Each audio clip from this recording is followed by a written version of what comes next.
जय हिंद शिक्षण संस्थेचं vision document या पुस्तकाचं प्रकाशन प्रसंगी या कार्यक्रमाचे अध्यक्ष, या जय हिंद कॉलेजचे पहिले प्राचार्य ते आदरणीय NK ठाकरे सर, या विचार मंचावर काही कारणास्तव ते निघून गेले, पण ते आमचे आदरणीय श्रीमंत राजवर्धन कदम सरकार, इथं ज्यांनी मला अगत्याने या कार्यक्रमाला बोलवलं ते या संस्थेचे अध्यक्ष नानासाहेब पाटलांचे चिरंजीव माननीय डॉक्टर अरुणराव साळुंखे, उपाध्यक्ष माननीय भाऊसाहेबराव पाटील, इथं उपस्थित माजी आमदार शरद पाटील, सन्माननीय विचारमंच, इथं नानासाहेब पाटलांच्यावर प्रेम करणारे सर्व ज्येष्ठ मंडळी, शेका पक्षाचे इथं उपस्थित असलेले सर्व ज्येष्ठ मंडळी, उपस्थित सर्व विद्यार्थी विद्यार्थिनी, उपस्थित सर्व शिक्षक वर्ग, पत्रकार बंधूंनो व जय हिंद या संस्थेवर विश्वास ठेवणारे सर्व उपस्थित बंधू भगिनी, अत्यंत माझ्यासाठी अविस्मरणीय असा दिवस आहे. महाराष्ट्रात अनेक ठिकाणी मला जाण्याची संधी मिळते आणि त्याला कारणच आहे की शिवाजी महाराजांचा, शाहू महाराजांच्या वंशज ज्या नात्याने मला ते सगळे बोलवतात आणि ज्या ज्या ठिकाणी राजश्री छत्रपती शाहू महाराज गेलेत महाराष्ट्रात, मग नाशिक असो, पिंपळगाव बसवत असेल, खामगाव असेल, नागपूर असेल, मुंबई असेल, आणि ज्या ज्या संस्थेत शाहू महाराजांनी पाय ठेवलाय त्या त्या ठिकाणी शाहू महाराजांना वंदन करण्यासाठी मी न चुकता जात असतो. हे राजश्री शिवाजी महाराज तर मोठे होऊनच गेले, पण राजश्री छत्रपती शाहू महाराज सुद्धा त्यांचा वंशज या नात्याने नाही, पण एक शिवभक्त या नात्याने अनेक ठिकाणी शाहू महाराज जात असेल. पण त्यावेळी कम्युनिकेशन किंबहुना मीडिया नसताना सुद्धा खामगाव सारख्या ठिकाणी 1917ला शाहू महाराज तिथे जातात आणि सगळ्या मराठा शिक्षण परिषदेने, त्या परिषदेत म्हणतात शिक्षणाशिवाय तरणोपाय नाही, आणि त्या सभेत एक ग्रस्त बसलेत आणि त्या ग्रस्तांचं नाव आहे डॉक्टर पंजाबराव देशमुख, आणि त्या शाहू महाराजांचं, महात्मा फुलेंचं आचार विचार घेऊन पंजाबराव देशमुखांनी मग पुरं विदर्भामध्ये साम्राज्य कसं उभा केलं ह्याची आपल्याला सर्वांना कल्पना आहे. आणि नानासाहेब पाटील सुद्धा, किंबहुना भाई उद्धवराव पाटील असतील, यांचेच कंटेम्पररी उस्मानाबादमध्ये धाराशिवला, तर या सगळ्यांनी सुद्धा जी सत्यशोधक समाजाची जी चळवळ चालवली ते शाहू महाराजांनी आदर्श महात्मा फुलेंनी उभा केलेली सत्यशोधक समाज या माध्यमातून ह्या अशा थोर विचारांनी आपली वाटचाल सुरू केली. म्हणून आजही शेका पक्ष हे शाहू महाराजांना, महात्मा फुलेंना मनापासून मानते. राजश्री शाहू महाराजांच्या बद्दल त्यांचा पंतू या नात्याने मी नेहमी बोलत असतो, पण नेमकं काय बोलायचा मोठा प्रश्न असतो. त्यांच्या शाळेत, ज्या शाळेत राजश्री शाहू महाराज शिकले ते राजकुमार कॉलेज राजकोट, त्या राजकुमार कॉलेज राजकोटचा मी एक विद्यार्थी. एक दिवशी आमचे आजोबा, आज विद्यार्थी म्हणून मला एक गोष्ट माझ्या डोक्यात एकदम लक्षात आली म्हणून मला आपल्याला सांगायचं आहे की शाहू महाराजांचं शैक्षणिक, सांस्कृतिक, कलेत असं कुठलंही क्षेत्र नाही जिथे शाहू महाराजांनी काम केलेलं नाही. पण शाहू महाराजांची एक आठवण या विद्यार्थ्यांच्याकडे बघून मला एकदम आली आणि मी त्या शाळेत शिकत असताना त्यावेळीचे प्राचार्य ते शेवटचे इंग्लिश प्रिन्सिपल होते. म्हणजे ती एक परंपरा आहे. पहिला प्रिन्सिपल हे मॅग्नेटन होते. त्या मॅग्नेटन ज्यावेळी होते त्यावेळी शाहू महाराज शिकत होते आणि शेवटचं इंग्लिश प्रिन्सिपल हे पीटर रॉजर्सन होते.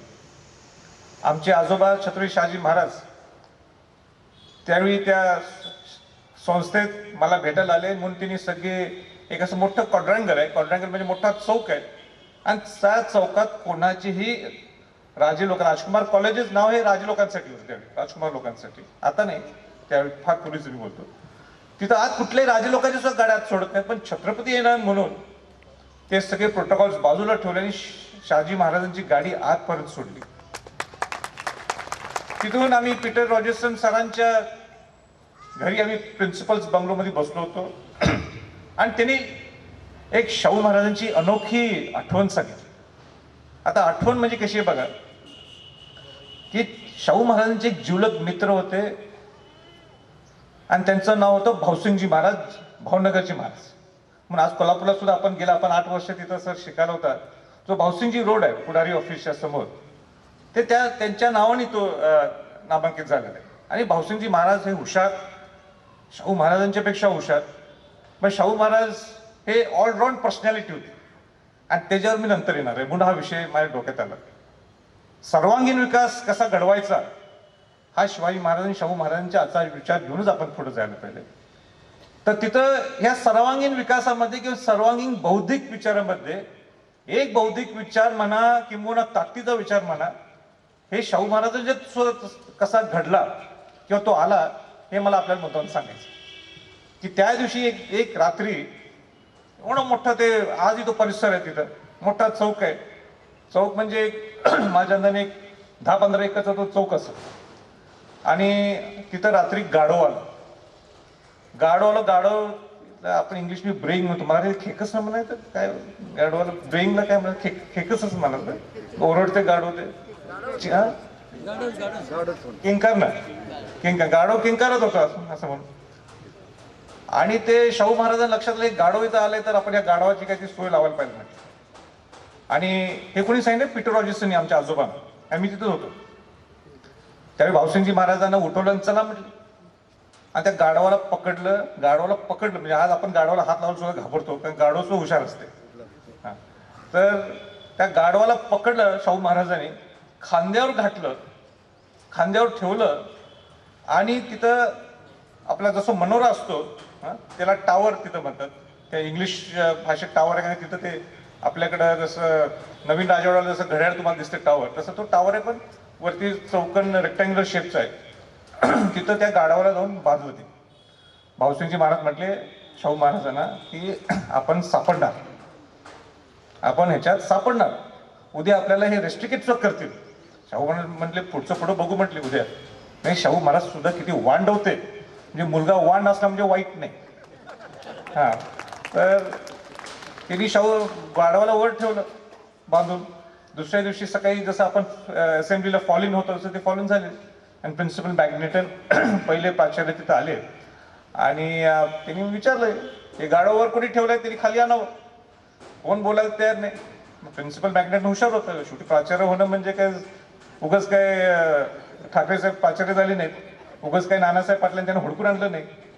1982ला आग्रह धरला नानासाहेब पाटलांनी की हेच आम्हाला प्राचार्य पाहिलेत. यांनी सांगितलं मी येणार नाही. त्यांनी पत्र कळवलं, अशा मोठ्या अटी त्यांनी लिहून दिल्या. त्यांच्या ह्याच्यातच वाचवतो तुम्ही. आता अटी लिहिल्या की मी अशा अटी लिहिल्या की नानासाहेब पाटील म्हणतील येऊच नका.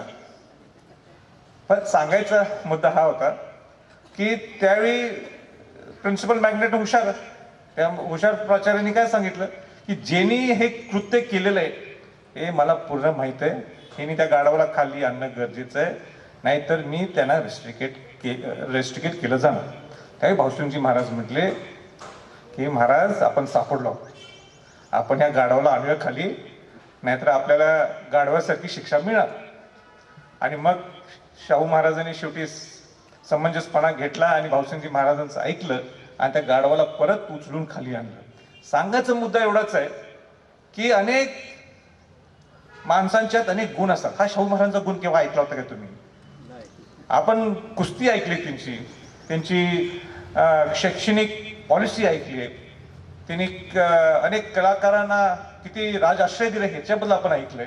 पण हा प्रकार काय ऐकला म्हणजे शाहू महाराज विचित्र होते का? नाही. मुलांचं सर्वांगीण विकास काय हे आपण संस्थेने ओळखून घ्यायला पाहिजे. आपण ओळखून घ्यायला पाहिजे की हा मुलगा कशात प्रावीण्य मिळू शकतो, आणि त्याच्यासाठी हे डॉक्युमेंट आहे, त्याच्यासाठी हे विजन डॉक्युमेंट आहे. पुस्तकात तुम्ही किती वाचता, ज्यावेळी पहिल्यांदा फर्स्ट मॅट्रिक्युलेशनला ते PC पाटील म्हणजे जे जनरल थोरात होते त्यांचे वडील, ते प्रावीण्य मिळालं, शाहू महाराजांनी त्यांचा सत्कार केला. म्हणजे जो हुशार आहे त्याचा सत्कार व्हायलाच पाहिजे. पण जो हुशारच नाहीये म्हणजे याचा तो बिंडोक नाहीये, तो सुद्धा वेगळ्या वेगळ्या क्षेत्रात प्रावीण्य मिळू शकतो, हे मला आपल्या ह्या मेसेजमध्ये म्हणायचं. आता मला सांगा, इथं मुलं बसलेत, या मुलांना विचारलं तारा राणी माहित आहेत का? सांगा मुलांना, तुम्हाला तारा राणी माहित आहेत का? हात वर करून सांगायचं. एकही हात नाही वर. तारा राणी, बस सिनियर लोकांना कोणाला किती माहित आहे तारा राणी? तरी पूर्ण हात वर नाही आहेत. हे आपलं दुर्दैव आहे. चूक तुमची नाहीये, चूक ह्या एज्युकेशन सिस्टमची. चूक ही जे संस्था चालवतात त्यांची चूक नाहीये, जे पॉलिसी ज्यांनी निर्माण केली त्यांची चूक आहे. मला सांगा, झाशीची राणी किती जणांना माहित आहे? हात वर करा सगळ्यांच्या. काय संबंधच नाहीये झाशीच्या राणीचं महाराष्ट्राचा, काय संबंधच नाहीये. झाशीचं राणींचं आणि तारांचं कौतुक सुद्धा होऊ शकत नाही. 1700 ते 1707 ज्यावेळेस 1689ला राजाराम महाराज वारल्या, 1700ला राजाराम महाराज वारल्यानंतर आणि 1689ला संभाजी महाराज वारल्यानंतर राजाराम महाराजांनी चालू, आणि त्यानंतर 1700ला जर कोणी औरंगजेबाला लढा दिला 7 वर्ष डायरेक्ट त्या ताराबाई राणीसाहेब होत्या, शिवाजी महाराजांच्या सून. आणि शिवाजी महाराजांच्या सून ताराबाई राणीसाहेब एक महिला, उद्या महिला दिन आपण साजरा करणार आहोत, आणि आपल्याला ताराबाई राणीसाहेब माहित नाही. म्हणजे ज्या आपल्यासाठी ज्यांनी स्वराज्य टिकवलं, ज्यांनी खऱ्या अर्थाने स्वराज्य काय हे दाखवून दिले, तर महिला पुरुष नाहीये. इथं आपण स्वराज्यासाठी एकत्र आलोय. आणि आपल्याला ताराबाई राणी, पण आपल्याला झाशी राणी त्यांच्या ठिकाणी मोठ्या, पण त्याच्यापेक्षाही जास्त मोठ्या जर कोण असतील तर ताराबाई राणीसाहेब आहे. जनरल बिपिन रावत लष्कर प्रमुख जे दिल्लीच्या माझ्या घरी आले, तेव्हा स्वतः ते म्हणले ह्या कोण? मी ताराबाई राणीसाहेब. त्यांच्याबद्दल मी सांगितलं, ते मला म्हटले मी शिवाजी महाराजांच्या बाजूला नेहमी फोटो काढतो, मला ताराबाई राणीसाहेबांच्या बाजूला उभारून फोटो काढायचा. हे सांगायचं तात्पर्य एवढंच आहे, आपल्याला विजन डॉक्युमेंट जो काढलाय, हा विजन डॉक्युमेंट हा नुसतं पुस्तक वाचून होणार नाहीये. आपल्याला ह्या थोर महापुरुषांचा इतिहास सांगायचंय. शिवाजी महाराजांनी स्वराज्य का निर्माण केलं हे आपण सांगायचंय. स्वराज्य निर्माण केले आपल्याला माहित आहे, पण का निर्माण केलं? का सगळ्या मराठातल्या त्यावेळीच्या 18 पगड जात 12 बडोते लोकांना काय एकत्र आणलं? का नुसतं मराठ्यांनाच घेऊन साम्राज्य उभा केलं नाही? का शिवाजी महाराजांनी पटवून दिलं सगळ्यांना की स्वराज्य हे माझं नाही, हे स्वराज्य हे सर्व 18 पगड जात 12 बडोते. का जिजाऊंच्या डोक्यात आले हे संस्कार? का शहाजीराजांच्यात एक संकल्पना आली त्यांची की स्वराज्य मी निर्माण करू शकत नाही, पण माझा मुलगा करून दे? जिजाऊंना ही जबाबदारी दिली. जिजाऊने हे संस्कार कसे घडवले? त्यावेळी एक जिजाऊंसारख्या सुद्धा त्या प्रतिकूल परिस्थितीत सगळ्या मराठा समाजातल्या किंबहुना त्यावेळीचे मराठा म्हणजे 18 पगड 12 बडोते एकत्र आणणं, त्यांच्यात त्याला पटवून दिलं की स्वराज्यासाठी आपण जीव दिला तरी चालेल, पण त्या भगवा झेंडा हा फडकायलाच पाहिजे. ही जी कल्पना आहे, त्यावेळीचा काळ वेगळा होता, आणि पण ते शिवाजी महाराजांची संकल्पना हे समजून घेणं गरजेचं आहे. त्यानंतरचे शाहू महाराज असतील, राजश्री शाहू महाराजांनी सुद्धा बहुजन समाजाला का न्याय दिला? नुसतं मराठ्यांना का न्याय दिला नाही? राजश्री शाहू महाराजांनी बहुजन समाज मध्ये मराठा समाजाचं एक घटक आहे, पण बहुजन समाजाला का न्याय दिला? काय 1902 समाज शाहू महाराजांनी आरक्षण दिलं हे समजून घेणं गरजेचं आहे. नागपूरला तर बहिष्कृत समाजाला डॉक्टर बाबासाहेब आंबेडकर यांनी त्यांना बोलवलं होतं कार्यक्रमाला, आणि शाहू महाराजांनी सांगितलं तर मी येतो, पण शेवटच्या घटकेत बाबासाहेब आंबेडकरांना शाहू महाराज सांगतात मी त्या कार्यक्रमाला काही येऊ शकत नाही. का येऊ शकत नाही? कारण का त्यांच्या मोठ्या कन्या अक्कासाहेब महाराज हे आजारी होते. हे बाबासाहेब आंबेडकर म्हणतात शाहू महाराजांना, तुमचे एकच कन्या आहेत, पण आमचे हे सगळं दलित समाज किंवा आमचा हा बहुजन समाज हा जर तुम्ही आला नाही तर हे सुद्धा तुमचे मुलं आहेत. मग शाहू महाराज म्हटले घर नंतर आपण आपल्या बहुजन समाजासाठी नागपूरला जाणं गरजेचं. माणगाव सारख्या ठिकाणी आताचा पुढारी काय करतो, इथं बसलेत आमदार पाटील, दुसरा कोण नाही, म्हणजे तुम्ही मी एकसारखंच आहे, दुसरा कोण आला पुढारी आमच्या जवळ पुढारी राहिला, कात्रीची कशी कापायची आपलं काम असते. शाहू महाराज माणगावच्या सभेत काय म्हणतात, बाबासाहेब आंबेडकरांना ह्याच्या पुढचं नेतृत्व बहुजन समाज हे तुम्ही करायचं आहे. जे मी एक तुम्हाला एक मुद्दाम कोट करायला लागलोय, किती मोठे वाक्य आहे ते. बाबासाहेब आंबेडकरांना ज्यावेळी ते ज्या चाळीत मुंबईत राहत होते तिथे शाहू महाराज जातात आणि म्हणतात बाबासाहेब मी आलोय. बाबासाहेबांना कळलं ना शाहू महाराज या चाळीत कसे आले. महाराज महाराज आपण इथं कसं आलाय तुम्ही, ही तुमची जागा नाही तर या चाळीत येण्याची. ज्यावेळी दलित समाज माणसांना जवळ उभा करत नव्हते त्या शाहू महाराजांनी ते अस्पृश्यता मोडून काढण्यासाठी त्यावेळी लढा दिला होता आणि बाबासाहेबांना भेटायला चाळीत गेले. आणि त्याच्या पुढं काय केलं, छत्रपतीने एक शिकवण आहे, आम्हाला एक शिकवण आहे, आमच्यापेक्षा हुशार माणूस आला तरच डोक्यावरचा फेटा घालून दुसऱ्याच्या डोक्यावर ठेवायचा असतो. आणि ते बाबासाहेब आंबेडकर ज्यावेळी खाली आल्यानंतर शाहू महाराजांनी आपल्या डोक्यावरचा फेटा काढला आणि बाबासाहेब आंबेडकरांच्या डोक्यावर टाकला. आता ह्यातनं काय करायचं, हे नुसतं इतिहास वाचायचं नाहीये आपल्याला. या मुलांना या विद्यार्थ्यांना हेच मला ह्यातनं सांगायचं आहे की शाहू महाराज जर वाचायचे असतील किंवा समजायचे असतील नुसतं वाचून होत नाहीये, पण हे शाहू महाराजांनी का केलं, का अस्पृश्यता संपवण्यासाठी शाहू महाराजांनी लढा दिला. ज्यावेळी नागपूरला गेले शाहू महाराज बहिष्कृत समाजाच्या ह्याच्यासाठी नागपूरकर भोसले शिकारीला गेले पळून, आमचे पाहुणे आहेत ते. पण जो इतिहास आहे तो इतिहास आहे. का गेले, कोणीही त्या दलित समाजाच्या बाजूला बसवते. पण शाहू महाराजांनी काय केलं कोल्हापुरात, जे सरांना माहित आहे की पहिलं ज्यावेळी त्यांना लक्षात आलं की दलित समाजाच्यावर अत्याचार व्हायला लागलेला आहे त्यावेळी गंगाराम कांबळे सारख्या माणसाला एक हॉटेल काढायला दिलं आणि सकाळी नवीन राजवाड्यात जे बाहेर पडायचे सगळ्या सरदार लोकांना चल बसायचं म्हणायचे. आज कोणतरी हिम्मत बहादर सरकार असतील, उद्या पंत अमात्य बावडेकर असतील, उद्या तिथं तिरोडकर सरकार असतील, उद्या कोणते खर्डेकर असतील, संताजी घोरपडेंची वंश सेना घोरपडे सरकार असेल, सगळ्यांना बसवायचं आणि कुठं जायचं चहा प्यायला, त्या दलित गंगाराम कांबळेच्या चहापत्ती. म्हणून महाराज आपण तिथं कसं जायचं, अरे चल म्हणायचं आणि तिथं जाऊन चहा प्यायचे. अस्पृश्यता मोडण्याचा मेसेज हा शाहू महाराजांनी. आपण काय घ्यायला पाहिजे ह्यातनं, ऑलराऊंड डेव्हलपमेंट शाहू महाराजांची होती.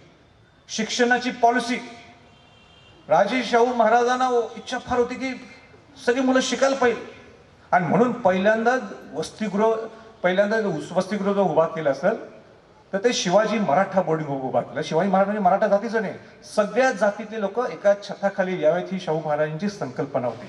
Everybody should be treated equally हा त्यांचा फंडा होता त्यावेळी. पण त्यांना ते लक्षात आलं की त्यावेळीची प्रतिकूल परिस्थिती अशी सांगत होती की ते एका छताखाली राहू शकत नव्हते, म्हणून शाहू महाराजांना वेगळे 23 वसतिगृह निर्माण केले. मग लिंगायत बोर्डिंग, जैन बोर्डिंग, मुस्लिम बोर्डिंग, अनेक बोर्डिंग असे स्थापन केले.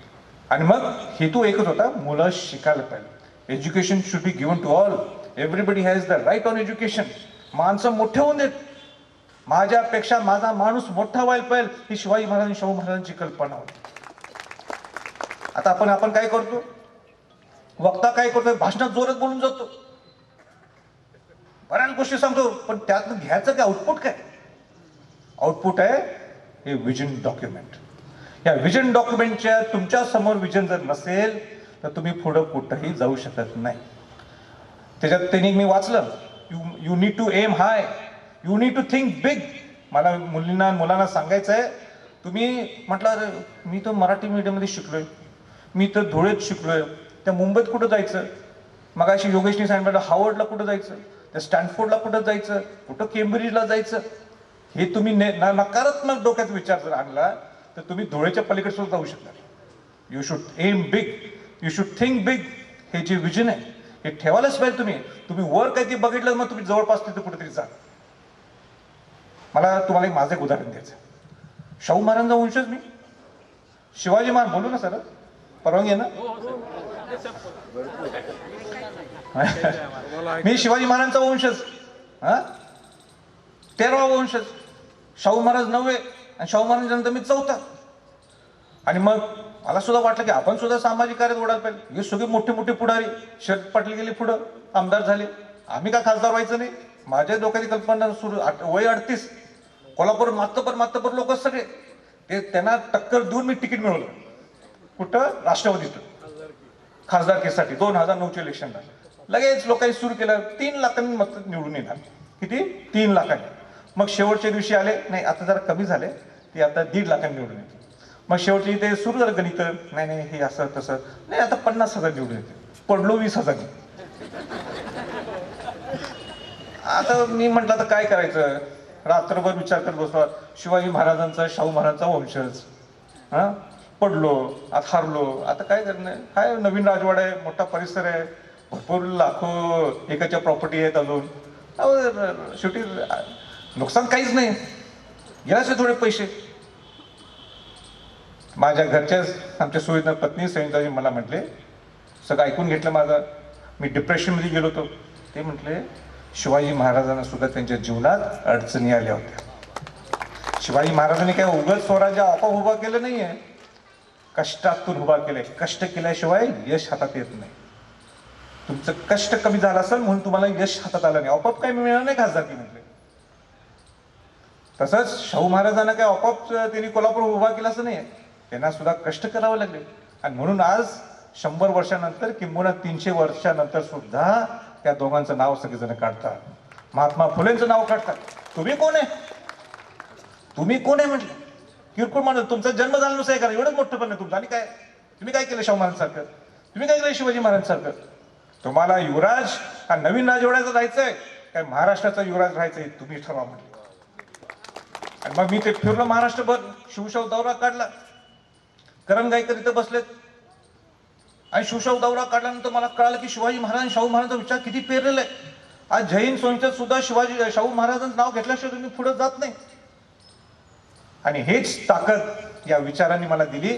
त्या कष्टाने मग शेवटी राष्ट्रपती नियुक्त मला खासदार केलं. बिन मागता उलट जाऊन त्या पंतप्रधानांना चहा पिऊन आलो. आणि ज्यावेळी इच्छा होती खासदार व्हायची, काय गणित माझं कॅल्क्युलेशन होतं, यश केलं नाही, ते कोट्यावधी रुपये खिशात नाही गेले. काय पाटील बरोबर आहे ना? हे बरं आहे, आपलं काम केलं, कष्ट केले, आपोआप सगळ्या गोष्टी चालू येतात हातात. पण ह्या 2 माणसांच्या, किंवा महात्मा फुले असतील, बाबासाहेब आंबेडकर असतील, यांनी जर काय जपलं असेल तर त्या डॉक्युमेंटमध्ये ते वाचलं मी, ते म्हणजे एक चांगला नागरिक होणं गरजेचं आहे. चांगला नागरिक म्हणजे काय? शिकलो, BA झालो, MBA झालो, BE झालो, MCA केलं, एवढ्या डिग्र्या लागल्या, हे PhD, काय उपयोग नाही. काय उपयोग आहे डिग्र्यांचा? डिग्र्यांचा केव्हा उपयोग होतोय? ज्यावेळी तुम्ही दुसऱ्याच्या हृदयातलं एक माणुसकी जर ओळखली तर.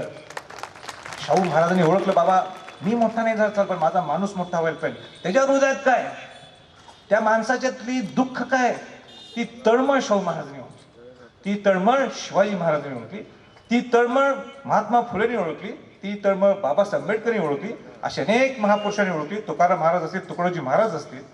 आणि ती तळमळ आपल्याला शिक्षणातून ह्या सगळ्या विद्यार्थ्यांनी द्यायला पाहिजे. आणि ते त्या विजन डॉक्युमेंटमध्ये हे मला आनंद आहे.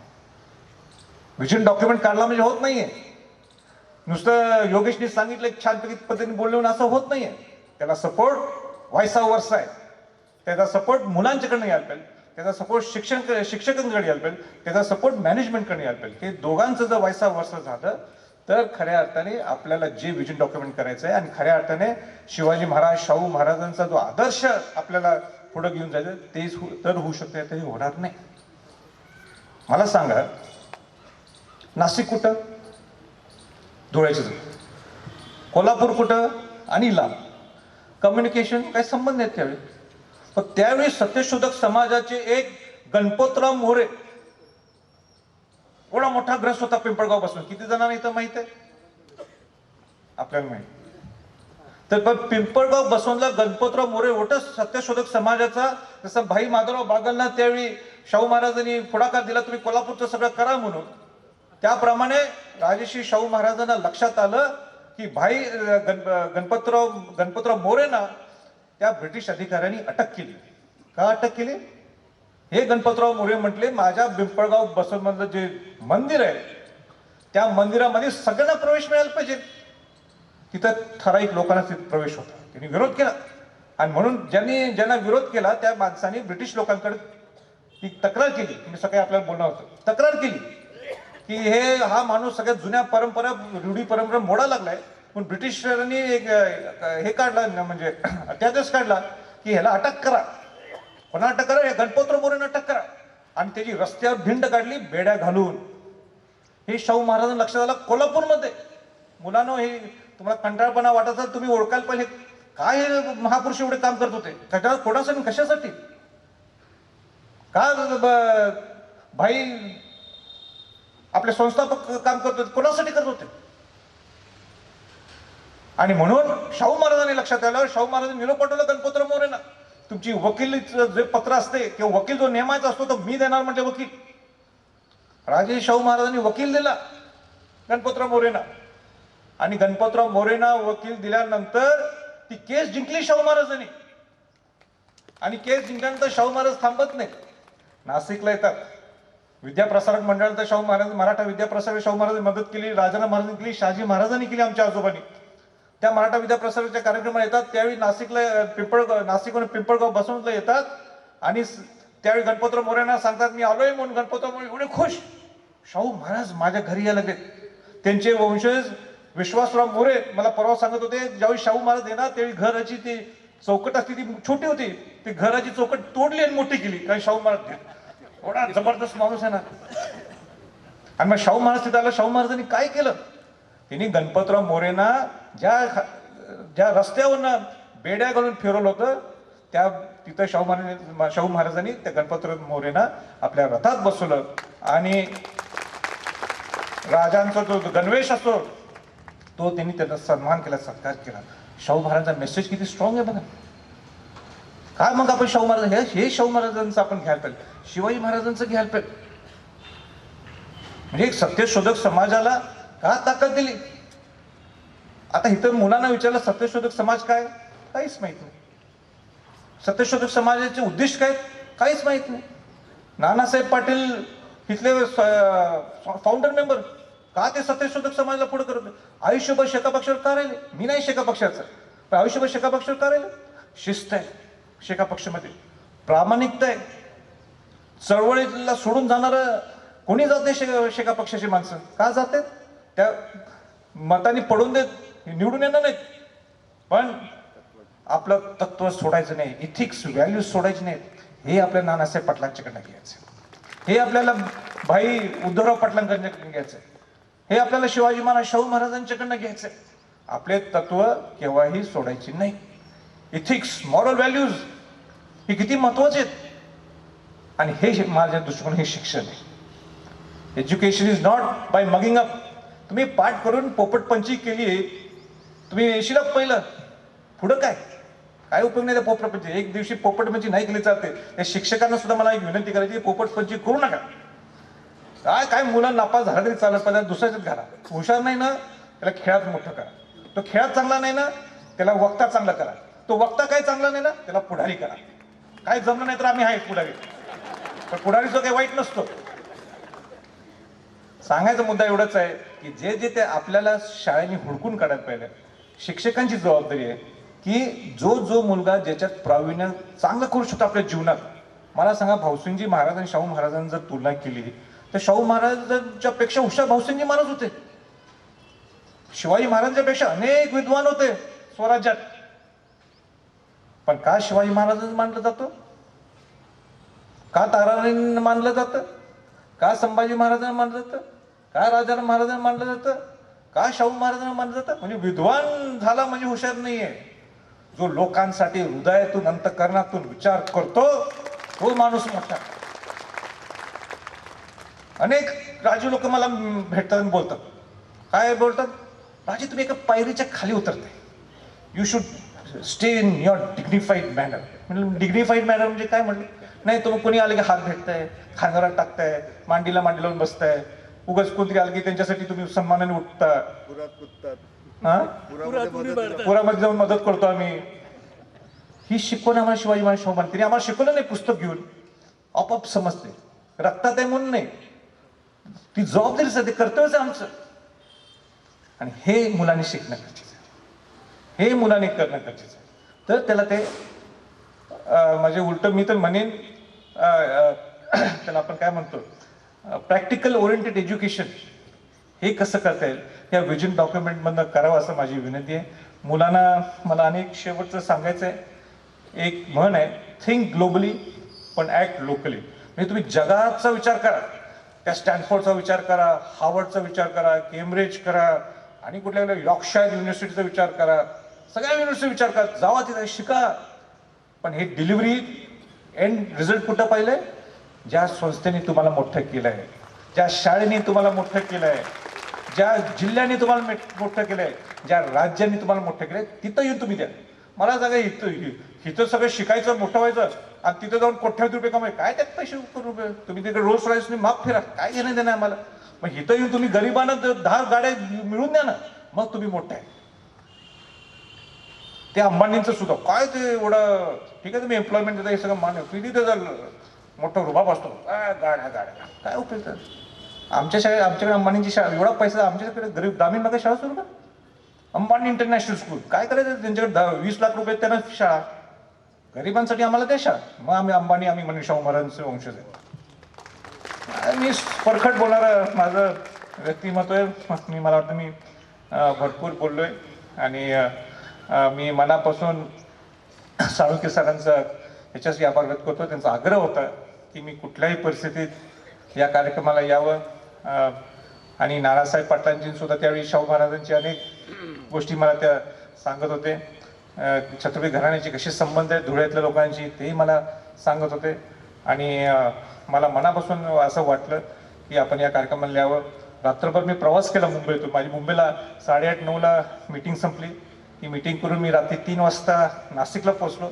सकाळी पहाटे 5-5:30ला उठून नाशिकला, आता नाशिकचा तुमचा धुळ्याला आलो. धुळ्याचा कार्यक्रम करून मला आता सांगते की नांदेडला जायचं आहे. नांदेडला कार्यक्रम आहे, उद्या परत दिवसभर नांदेडला कार्यक्रम करून मला परवा कोल्हापूरला पोचायचं आहे आणि अशा दृष्टिकोनातून माझं नेहमी काम चालू असते. आज मला एकच दिलगिरी व्यक्त करायची आहे की मगाशी मी म्हटलं आपल्या आल्यासमोर की डिग्निफाईड मॅन आम्ही कोणाला हात देतो, अनेक राजू लोक हात देत आहे म्हणतात.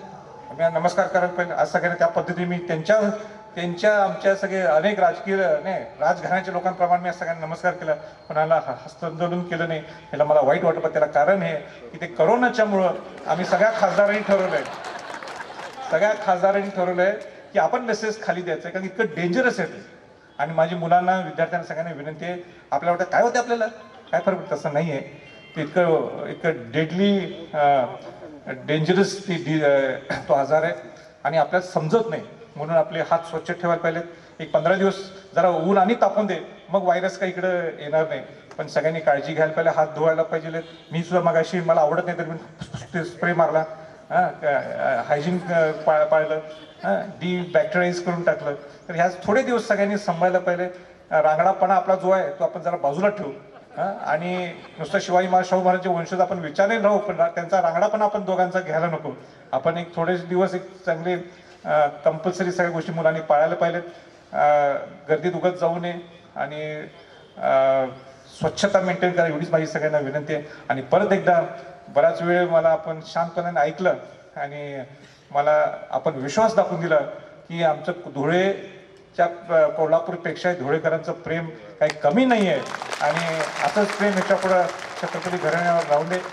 शिवाजी महाराज शाहू महाराजांचा वंशज म्हणून तुम्ही मला नेहमी मानता, पण माझं थोडं काम बघायला सुद्धा आपण यावं अशी माझी विनंती आहे. मगाशी सूत्रसंचलन करताना 2 गोष्टी राहिल्या, ते म्हणजे मी रायगड किल्ल्याचं संवर्धन आणि जतन करायला मी हाती घेतलेलं आहे. कुठल्याही पुढारी किल्ल्यावर जात नाहीत, मलाही माहित आहे, पण मला आनंद हे आहे की रायगडचं किल्ल्याचं जतन संवर्धन सुरू केल्यावर तोही धुळेचेच तुमचे भांबरे आहेत, गरुण भांबरे, तो त्या वर पुढे ते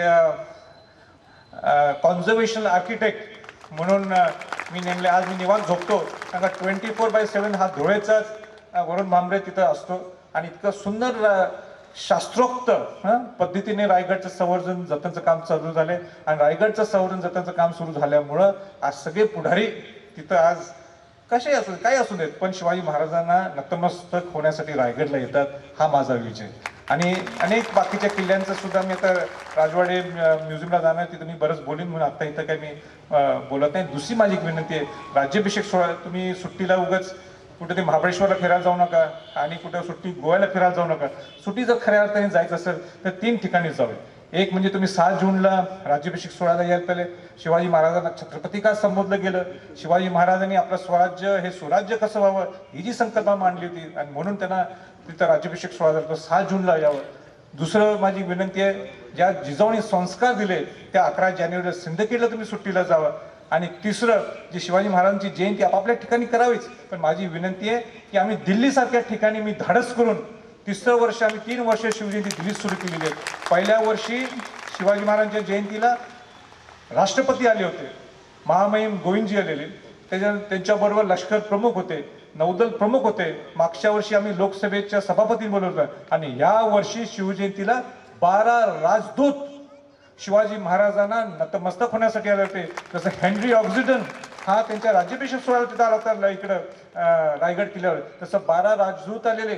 चायना पासून, इस्रायल पासून, जॉर्जिया पासून, पोलंड पासून, स्पेन पासून हे सगळे 12 राजदूत शिवाजी महाराजांना अभिवादन करायला नतमस्तक करण्यासाठी आले होते. आणि माझी विनंती आहे, दिल्ली फिरायला यायचं असेल तर तुम्ही 19 फेब्रुवारीला या, दिल्लीचं फिरून येता आणि शिवाजी महाराजांच्या शिवजयंतीला सुद्धा तुम्ही हजेरी लावता. एवढंच मी बोलतो आणि थांबतो. जय हिंद, जय महाराष्ट्र.